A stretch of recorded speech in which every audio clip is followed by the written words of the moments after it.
Masihi aja, Bwana utuokoe. Makala ya Majilio, siku ya 16. Safari ya tumaini, sauti ya ukweli.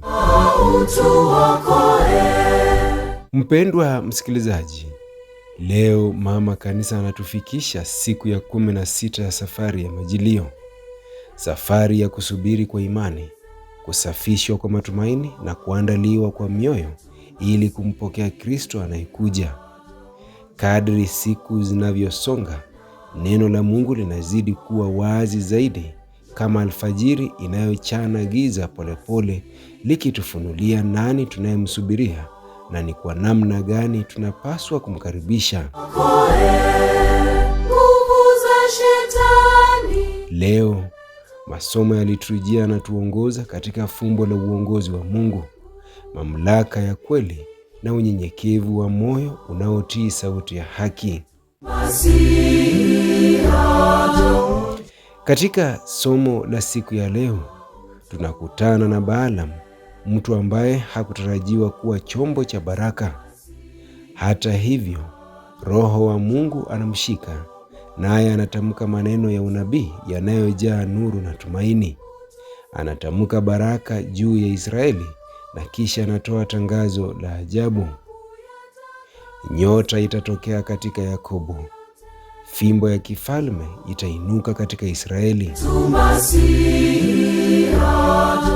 Huu ni unabii unaoelekeza moja kwa moja kwa Masia, Kristo atakayekuja kama nuru gizani, kama nyota inayoongoza waliopotea na kama mfalme wa haki anayesimamisha ufalme wa amani. Katika siku hii ya 16 ya Majilio, somo hili linatukumbusha kuwa Mungu anaweza kutumia hata visivyotarajiwa kutimiza mpango wake. Neema yake haifungwi na mipaka ya mwanadamu, hutiririka pale mioyo inapofunguka kwa sauti ya Roho.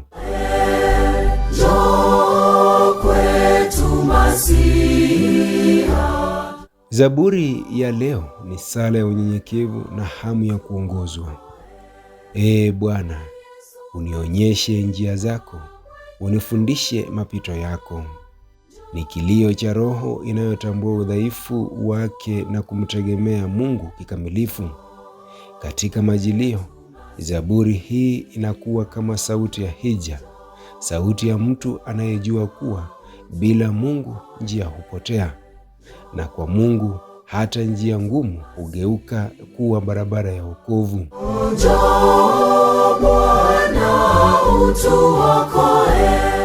Mungu anaitwa mwema na mwenye haki, anayewaongoza wanyenyekevu katika kweli. Huu ni mwaliko wa kuacha majivuno, kujifunza kutii na kuruhusu neno la Mungu liwe dira ya maisha yetu. Katika Injili ya siku ya leo, Yesu anakabiliwa na viongozi wa kidini wanaomuuliza, unafanya mambo haya kwa mamlaka gani? Tunakulilia, tusikilize. Swali lao halikutokana na hamu ya kujifunza, bali na moyo mgumu na hofu ya kupoteza nafasi zao. Yesu, kwa hekima ya kimungu, anawajibu kwa swali linalofunua hali ya mioyo yao, nayo inabaki imefungwa kwa ukweli. Hapa Injili inatuonyesha kuwa mamlaka ya kweli ya Mungu hayatambuliki kwa macho ya kiburi, bali kwa moyo ulio tayari kutii na kuamini. Waliokataa kutambua mamlaka ya Yohane Mbatizaji walijikuta pia wakishindwa kumtambua Kristo.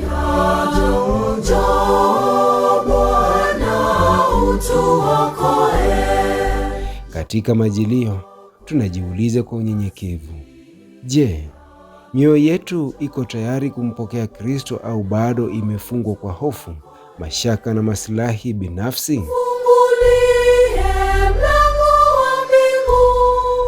Masomo ya leo tunapoadhimisha siku ya 16 katika Majilio ya mwaka huu, mwaka A, mwaka wa kanisa, yanatukutanisha katika ujumbe mmoja wa kina.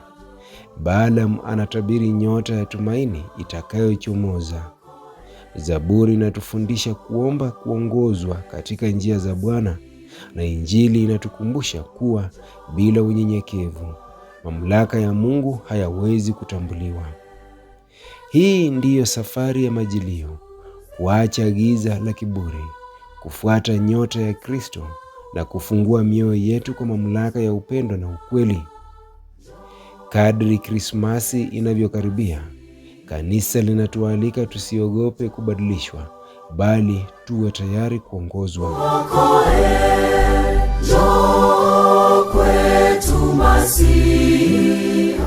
Katika siku hii ya 16 ya majilio, Kristo anatuita kwa upole, nifuate nikuonyeshe njia.